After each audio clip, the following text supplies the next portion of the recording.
Every generation has its spiritual luminaries, great sages who inspire us and lift us up. Sometimes these are living masters, and other times they are voices from the past who we access through their writings.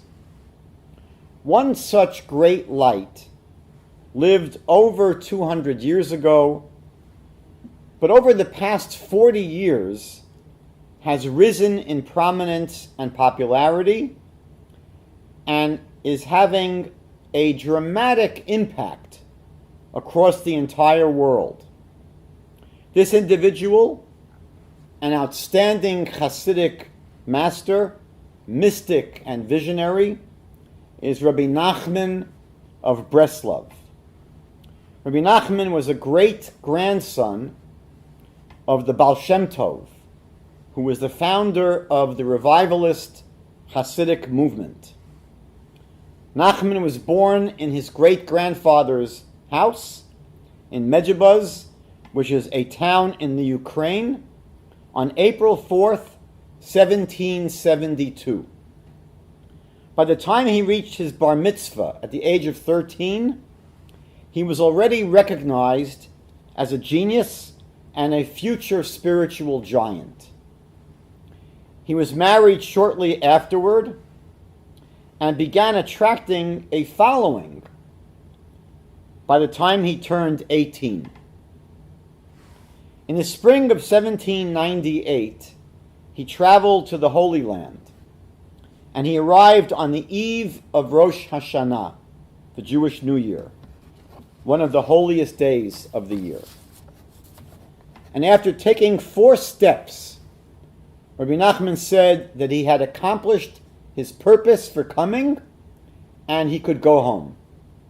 He ended up staying for 6 months and later said that more than anything else, this experience gave him his insights and his ideas. In 1802, Rebbe Nachman moved to Breslov and attracted his major protege, Rebbe Nachman of Breslov. 3 years later, Rebbe Nachman instructed Rav Nachman to begin arranging his teachings.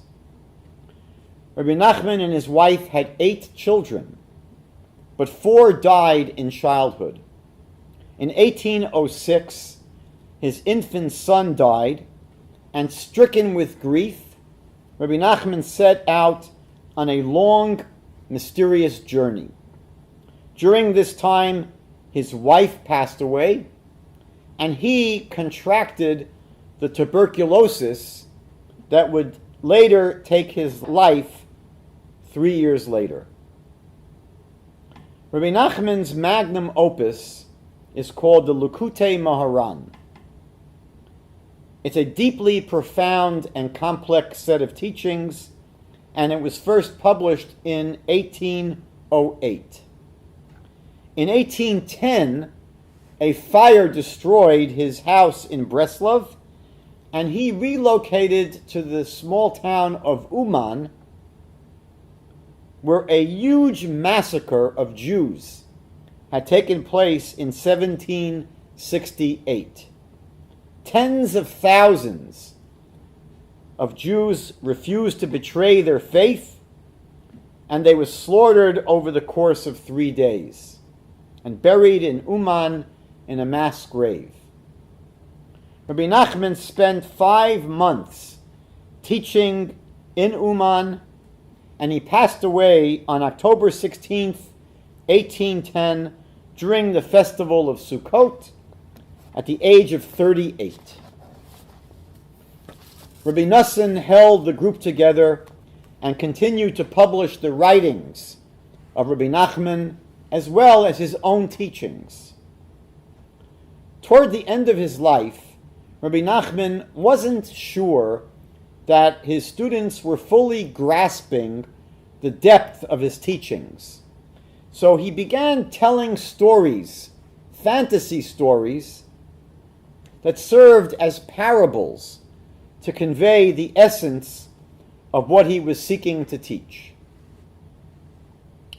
Rebbe Nachman's teachings focused on matters of faith, the importance of faith, on simplicity in life, on joy, on courage, on the importance of returning to God, teshuvah, repentance, and the importance of the land of Israel, among other topics.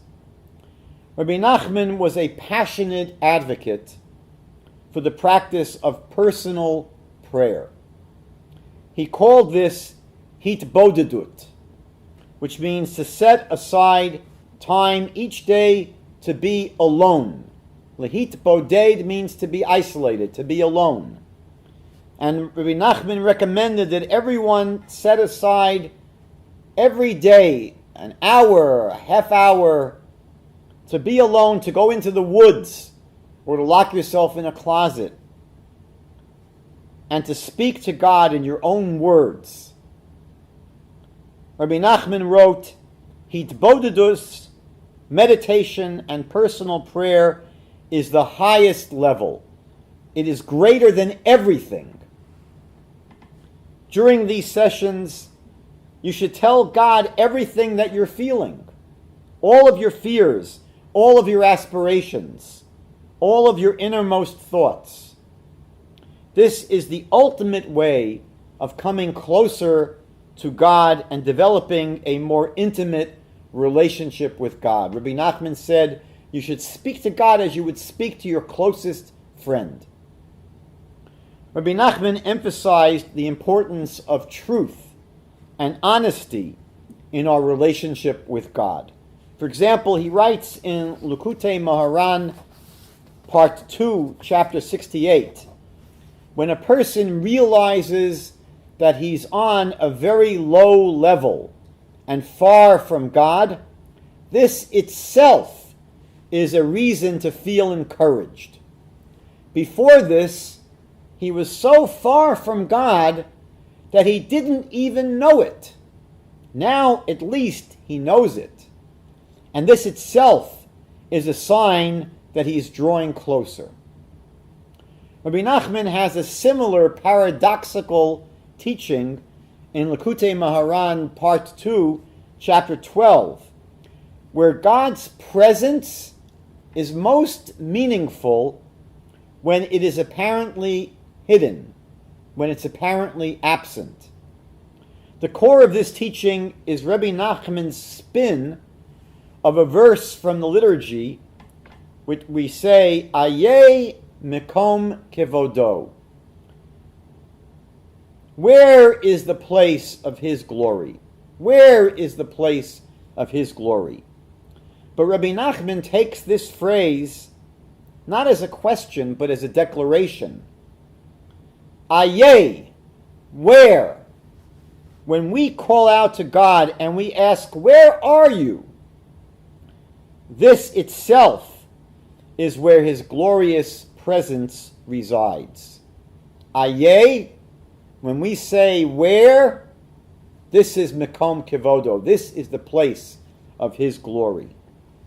And here, Rebbe Nachman develops one of his most well-known ideas, which is that you can have a descent for the purpose of ascending. He writes, even if you fall into doubts, and there are people who sink very low indeed, and even have questions about God himself, even so, the whole purpose of their descent is so that they should later rise up. The truth is that in life, you often have to fail before you can move up. If you want to jump over a fence, you cannot stand right in front of the fence and jump over it. You've got to take some steps back. Then you could move forward to jump over the fence. And Rebbe Nachman teaches this idea frequently. Rebbe Nachman's teachings repeatedly encourage us to never give up and to always have faith that things can get better. He stressed the importance of optimism and having a positive attitude always. We see this many times in his teachings, where he urges us to always look for the good points in others and in ourselves. In Likutei Moharan, Part 2, Chapter 17, Rebbe Nachman writes, God's way is to focus on the good, even if there are things that aren't so good. He looks only for the good. How much more do we have to avoid focusing on the faults of our friends? We are obligated to seek only the good, always. And in Likutei Moharan, Part 1, Chapter 282, Rebbe Nachman stresses the importance of judging all people favorably. Even when someone is a complete sinner, we should search until we find some modicum of good. There must be something good that this person has done even once in their life. And Rebbe Nachman urges us to search for that good point about even the worst people. And when we do that, when we find some good, by virtue of that good, the person is no longer a complete sinner. By finding this small point of good and judging the person favorably, we actually elevate. We have the ability to elevate others from a position of guilt to one of merit. When we look for the good in ourselves and we focus on that good and we highlight it, Rebbe Nachman says that we can turn even depression into joy.